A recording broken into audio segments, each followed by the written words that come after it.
በተለይ ማረሚያ ቤት የሚገኙ ወገኖቻችን በተመለከተ ከማረሚያ ቤት ኃላፊዎች ጭምር እነሱንም ወደ ቢሮአችን እስከ ማስመጣት ድረስ ከዚያ ማረሚያ ቤት የሚገኙ ወገኖች አጀንዳቸው መስጠት እንደሚችሉ ሁሉ ያንን ተነጋግረናል። ከዛ በተረፈ ደግሞ በአካልም በመገኘት በእርግጥ ከአንዳንዶች ጋር ለመገናኘትም ለማነጋገር ሞክረናል። አሁንም በሂደት ዴፊኒትሊ በሂደት እነዚህ ነገሮች መስመር እንደሚይዙ ተስፋ እናደርጋለን። በአጭሩ የተለየ ነገር ያየነው የለም። ወደፊት ግን አንድ ላይ ሆነን ከእናንተም ጋር ሆነን ችግሮቹን ነገሮችን በተሰከነ በተረጋጋ ሁኔታ ለማየት ለመፍታት በእርግጠኝነት ስራችንን እንቀጥላለን። ምክንያቱም ሀገራዊ ምክክር ዋና ስራው ሰላምን በሰላማዊ መንገድ ማምጣትን በዚች ሀገር ባህል ማድረግ ነው።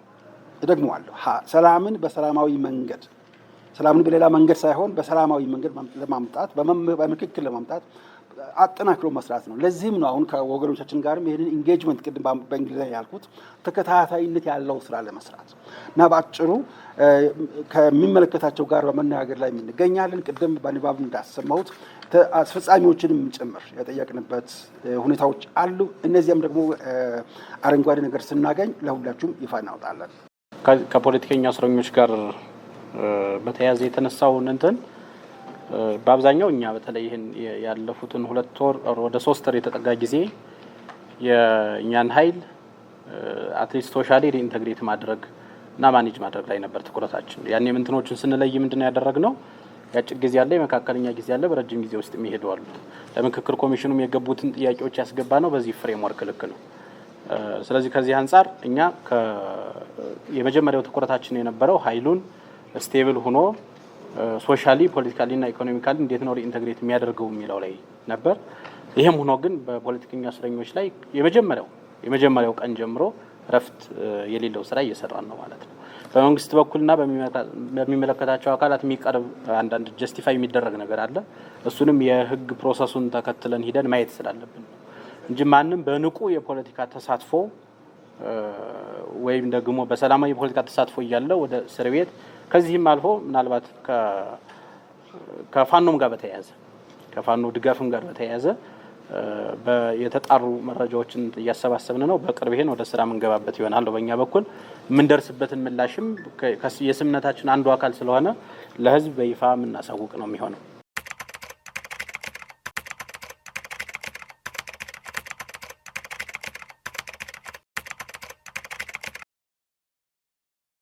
ኢትዮጵያ ያለችበት ሁኔታ በአብዛኛው ስታይ ድህረ ግጭት ኮንቴክስት ወይም አውድ ነው። በድህረ ግጭት ውስጥ በተለይ ከግጭት በኋላ በጣም ብዙ ነገሮች ልክ በዘፍጥረት ላይ እንደሚታነቡት አይነት ነው። ጨለማውና ብርሃኑ አንድ ላይ እንዳሉት አይነት ነው። ሁሉም ነገር በግልጽ የወጣበት አይደለም። ስለዚህ በድህረ ግጭት ወይም ፖስት ኮንፍሊክት ኮንቴክስት የትኛውንም ዓለም ታሪክ ብታነቡት ኮምፕሌክስ ነው። ኢሚዲየት ወዲያውኑ ግልጽ የሆነ በዚህ አካሄድ እንደዚህ ሂዱ በዚያ ሂዱ የሚል ፎርሙላም በዓለም ላይ የለም። እውነት ለመናገር በተለያዩ ሀገሮች በተለይ አደጉ በተባሉት ሀገሮች እዚያው ስራችን ምርምራችን ስናካሄድም አይተናል። እንደ ምሳሌ ብንወስድ የላይቤሪያ መውሰድ እንችላለን ከአፍሪካ፣ ወይም የኮሎምቢያ መውሰድ እንችላለን ከላቲን አሜሪካ፣ አይርላንድን መውሰድ እንችላለን ከአውሮፓ። ፖስት ኮንፍሊክት ጊዜ ሌላው ቀርቶ አንድ የሊቨርፑል ደጋፊ በሄደበት መንገድ ተቃዋሚ የነበረው በዛ አይሄድም፣ እሱ እዛ ሄዷል ከተባለ ያን ዲፕ የሆነ አንድ ጊዜ ክሪስማስ ካርድ የገና ካርድ ስጦታ ለመግዛት እዛው አይርላንድ ሱቅ ገብቼ ጠየኳቸው። የትኛውን ምንድን ያልከው? ክሪስማስ ካርድ ነበረ።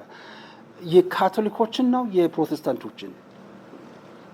እየገባቸው ነው። እኔ አፍሪካዊ ነኝ፣ እኔ ካቶሊክና ፕሮቴስታንት እኔ ሁሉም ክርስቶስ አንድ መስሎ ነበረ። ከፖስት ኮንፍሊክት ወይም ከድህረ ግጭት የተነሳ በሰው መካከል ያለውን ኮንፊውዥን ማየት እንችላለን። አሁን ምናልባት በአሁኑ ሰዓት የሰላምን አማራጭ መርጦ የመጡ ወንድሞቻችን ወዲያውን እንደመጡ ወደ ሰላማዊ ኑሮ ላይገቡ ይችላሉ። ወዲያውን እንደተመለሱ ለሌሎች የሚደረገው ካርድ ላይወጣ ይችላል። ፓስፖርት ላይ ዘጋጅ ይችላል። ለዚህም ነው ባለፈው ጊዜ አንተ ያየህ መሳሰይምታል። ስለዚህ ይሄንን በመረዳት በአሁኑ ሰዓት ግን ቀስ በቀስ የተስተካከለ እንዳለ ባይኔ ያየሁበት ሁኔታ አለ። የክልሉን ጸጥታና ሰላም ጽሕፈት ቤት በመደወል ቼክ በማድረግ እነዚህ በፖስት ኮንፍሊክት በየትኛው በዓለም አቀፍ ልምድ መሰረት ቀስ በቀስ የተዘጋጁ የተስተካከሉ የሚሉ ነገሮች መሆናቸው ነው። ዛሬ በእነዚህ 3 ቀናት ያካሄድ ነው በዋናነት ትልቁ ሀገራዊ ምክክር ኮሚሽን ቅድም ቀጣይነት ወይም ፕሮሰስ ያልኩት ሂደት በሂደቱ ውስጥ አንድ አጀንዳ ሰብስቦ ከሌሎችም ጋር ባይዘው እንገጅ ያደረግን ነው። ከነሱም ጋር ብቻ አይደለም፣ ከነሱም ጋር በተቻለ ሰላምን በሰላማዊ መንገድ የማምጣቱን ባህል ጠንካራ ለማድረግ ማመቻቸት አስፈላጊ ነው። ኮንዲሽኖችን እዚህ ያሉት ቀደም ብሎ ወደዚህ ለሰላም ግንባታ የመጡት የተያዙበት ሁኔታ ሁልጊዜ እውነትን በኢንጌጅመንት ላይ መኖራቸው ተስፋ መኖራቸውን ሲያዩ ሌላው ጋም ያሉ ጫከላሉትም ወገኖቻችን ለመድረስ ሁኔታውን ስለሚያመቻች ነው። በእነዚህ በ3ቱም ቀናት ወደ በጥልቀት በመወያየት በማንሳት በተለይም ወደ እንዴት ተደርጎ ማህበራዊ ህይወት ውስጥ ለመግባት በተለይ ሀገራዊ ምክክር ውስጥ ስንገባ ምክክር ሲባል ምን ማለት ነው? እውነት ለመናገር የመጀመሪያው አጀንዳ ተሰበሰበ።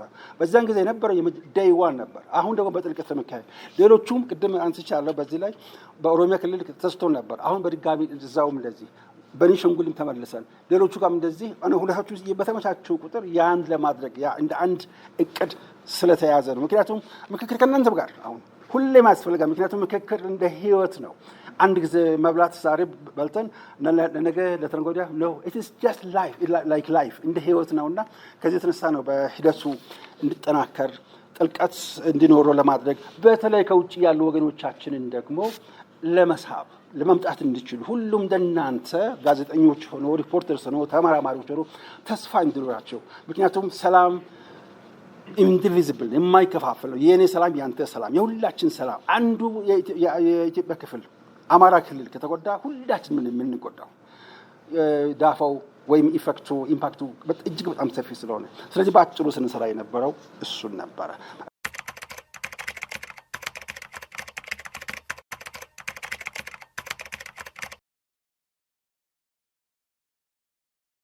በተለይ ከመደበኛው የዲዲአር አተገባበር አኳያ እንትኑን ተከተላችሁ ፕሮሰሱን እየሄዳችሁ ነው ወይ? ከኮሚኒሽኑ ጋር ያላችሁ ቅርበት የሚለው የታድስ ወይም ደግሞ የዲዲአር ኮሚሽን አለ በሀገር አቀፍ ደረጃ ይሄኛው ኮሚሽን ጋር አይደለም ለማለት ነው።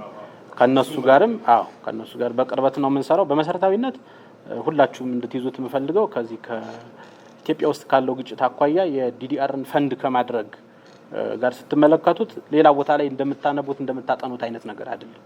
ፈንድ የሚያደርጉ ዓለም አቀፍ ተቋማትም ጭምር ማለት ነው። ሶስቱን ታሳቢ አድርገን ሌሎቹን ግን እኛ በተለይ በኢኮኖሚካሊ እንዴት ነው ከዚያም ያየናቸው ያጠናናቸው አንዳንዱ ሪዝን የሚያደርገው ትግል ላይ ለመሆኑ ኢኮኖሚካሊ ጭምር ነው። ከስራ አጥነት ከምን የሚመጣው አሁን ተጃምሎ የመጣ የፖለቲካ ጥያቄና ከህልውናችን ጋር ተደራርቦ ነው ወደ ጫካ ይሄድ ነው። በሱ መሰረት የኢኮኖሚካል ኢንተግሬሽኖችን በባለሙያዎች ጭምር በማስጠናት በአጋጣሚ ሚዲያዎች አልተጋበዙም እንጂ የሚመለከታቸውን የሚኒስትር መስሪያ ቤቶችም ሌሎችን በመያዝ ይሄ ኃይል እንዴት ነው ኢኮኖሚካሊ ራሱንም አገሩን ሊጠቅም የሚችል የሚለውን የተለያዩ ፕሮጀክቶችን ነድፈን እየተንቀሳቀስን ነው። በራሳችን በአገር ውስጥ ልማት መለወጥ የምንችላቸው በፈንድ የሚመጡት ያን ያህል እስካሁን ባየነው እዚህ ግባ የሚባል አገርን ስቴብል ሊያደርግ የሚችል ሆኖ አላገኘ ነው። በዲዲአር በኩል ያለው የስልጠናዎች ምናምን በቂ አይደሉም። እስካሁን የተሰጡት በጣም ለአጭር ጊዜ ለ7 ቀን ለ15 ቀን እነዚህ ናቸው እና ዲዲአር ደግሞ ስታዩት የሚለው ሚኒመም 90 ቀናት 3 ወር ማለት ነው። ሰው የቆየው ፋይት እያደረገ ውጊያ ላይ ነው። የሞራልም የምንም እንትኖች አሉ፣ ማህበረሰቡ ላይ ጉዳቶች አሉ። አሁን ብዙ ጊዜ ዲዲአርም ጠቦ ለተዋጊ ለነበረው ኃይል ብቻ መታየት የለበትም። በውጊያው ዋጋ ሲከፍል የቆየው ማህበረሰብም የዚህ አካል ትራውማው ሊለቀው ስለማይችልና ትራውማ ሂሊንግ እንደ ኮሚኒቲ ጭምር ነው። ለወጣቱ ከትምህርት ለቆዩት ህጻናት ምናምንና ሰፊ ነው ስራችን። በዚህ ልክ ስፋትና ጥልቀቱን እንድትረዱት ለማለት ነው።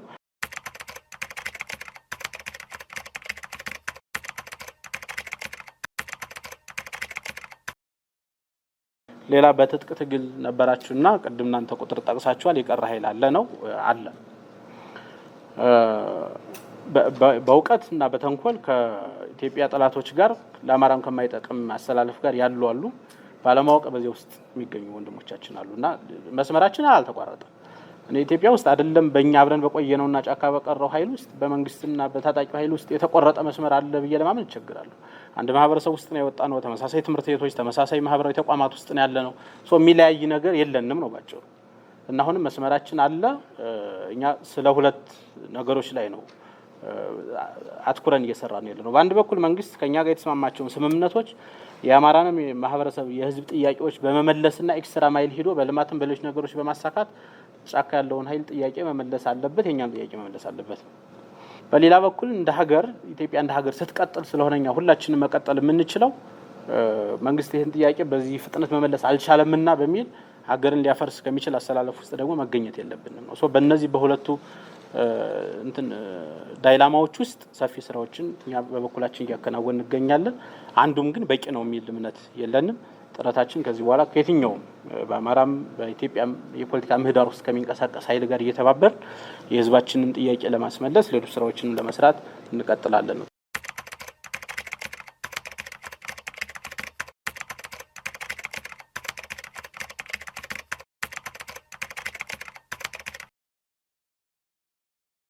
በትጥቅ ግጭት ውስጥ ከሚገኙ ወገኖች ጋር ስለነበረን ስለሚኖረን እና ስላለን ግንኙነት ስንናገር ምናልባት የሰላምና ደህንነት ተማሪዎች ካላችሁ ኦቨርትና ኮቨርት ኦፕሬሽን የሚባሉ በሰላም ሂደት ውስጥ እንደ ስራ የሚታዩ አሉ።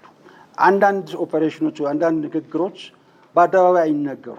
በኔጎሲዬሽን፣ በሚዲዬሽን፣ በፋሲሊቴሽን፣ በጉድ ኦፊስ በእነዚህ ፕሮሴሶች አንዳንዶቹ ሂደቱን ስለሚጎዱ አስቀድሞ ይፋ አይደረጉ።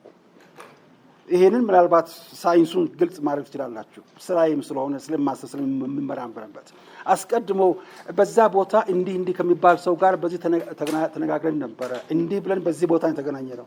እነዛ ካልኩ አስቀድሞ እነዚያን የሚፈልጓቸው ወዲያውኑ አቦርት ይደረጋል። ስለዚህ በራሱ በሚዲዬሽን ፕሮሰስ ላይ በኔጎሲዬሽን ፕሮሰስ ላይ በኋላም በዳያሎግ ፕሮሰስ ላይ ኢምፓክት በሀገር ግንባታ ላይ ኢምፓክት ስለሚያመጣ ሁሉ ነገር በግልጽ አይነገርም። እንደ ሚዲያ ስለሆነ በአክብሮት የምናገረው እንጂ ሁሉም ነገር እኛስ በግልጽ እንነጋገራለን። ሁሉም ቤት የሚሆን ነገር ሁሉ በግልጽ አደባባይ ይነገራል። አሁን እሷን በደንብ ብጠይቅ ጥያቄውን በሚገባ መልስ አገኛለሁ። በአጭሩ ግን አንዳንዶች ግን ሂደቱን የማይጎዱ ግልጽ መሆን ያለባቸው በኃላፊነት መናገር ስላለብን እንደ አባትም እንደ ተመራማሪም በኃላፊነት መናገር ስላለብን ከሚመለከታቸው ጋር ለምሳሌ ከአማራ ፋኖ ጋር የነበረን ግንኙነት አጠቃላይ የሆነው በፊት ከዩኒቨርሲቲዎች ጋር ነበር። ከባህር ዳር ዩኒቨርሲቲ ጋር በተከታታይ ወለጋ ዩኒቨርሲቲ ስንሄድ ከኦላ ጋር ስለነበረው በስፋት እዛው በምርምር ሰርተው ቀድመው የእኛ ፒኤችዲ ተማሪዎች የነበሩት ራሳቸው የሰሩት ቀጥታ አክሰስ ስላላቸው የሃይማኖት መሪዎች፣ ሲቪል ማህበራት ከነሱ ጋር ኢንዳይሬክት ወይም ቀጥተኛ ባልሆነ መንገድ ከአሁን ወልም ወጣ እንጂ ከነሱም ጋር የነበረን በአብዛኛው መጀመሪያ በምሁራን ደረጃ። ምክንያቱም ምሁራን የምንባል ማንን ከተማሪዎቻችን ጋር ቀጥታ ግንኙነት ያለን ዛሬስ በጫካ ላይ የሚገኙት አብዛኞቹ ተማሪዎቻችን የነበሩ ናቸው፣ የእኛ ጓደኞችም የነበሩ ናቸው። ስለዚህ እነዚህ በተለያዩ ኮሚኒኬሽኖች ስለሚደረጉ ያን ኮሚኒኬሽን ሁሉ ይፋ ማድረግ ማለት ሂደቱን አቦርት ማድረግ ወይም ደግሞ እንቅፋት መፍጠርም ነው። ነገር ግን ሳይሰለቹ ሳያሰልሱ በተከታታይነት በማድረጉ ይኸው እናንተ እንደምታዩት አጀንዳውን መስጠት ብቻ ሳይሆን በአጀንዳው ውስጥ ክላሪቲ የሌላቸውን ወደፊት እንዴት እንጌጅ መደረግ እንዳለበት የቀሩትም የሚመጡበትን መንገድ ከእነሱ ጋር በሰላማዊ መንገድ መነጋገር ችለናል።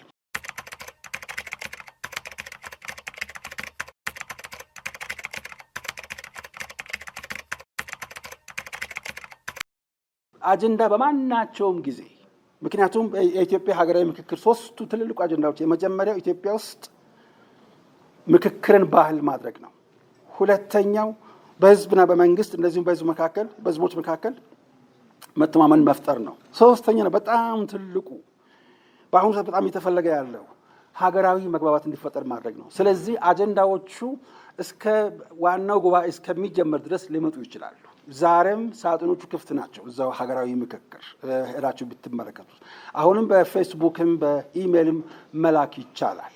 ከትግራይም ጋር በተመለከተ በከፊል እነዚህን ወደፊትም ደግሞ ለምሳሌ በትጥቅ አሁን ግጭት ውስጥ ከሚገኙት ጋር በግለሰብ ደረጃም ከዩኒቨርሲቲዎችም እንደዚህ ለመምጣት ለመነጋገር አጀንዳ ይዘው ለመምጣት የሚፈልጉ ሰዎች መኖራቸውን በየጊዜው እየሰማን እያዳመጥን ያለ ነው። ለነሱ አሁንም በራችን ክፍት ነው በማናቸውም ጊዜ እና ምናልባት እንትኑ እኛ በሩን ክፍት የምናደርግበት ዋናው ምክንያት በሀገራችን ምክክር ባህል እንደሆነ ነው። ሀገራዊ ምክክር ተካሄደ፣ ስለዚህ ምክክር አበቃ ነው አይደለም። ምክክር እንደ ህይወት የሚታይ ነው፣ የሚቀጥል ነው። ትልቁ ዓላማው ደግሞ ምክክርን ባህል ማድረግ ነው። ለዘላቂ ሰላም ዋስትናው ምክክር ባህል ሲሆን ነው።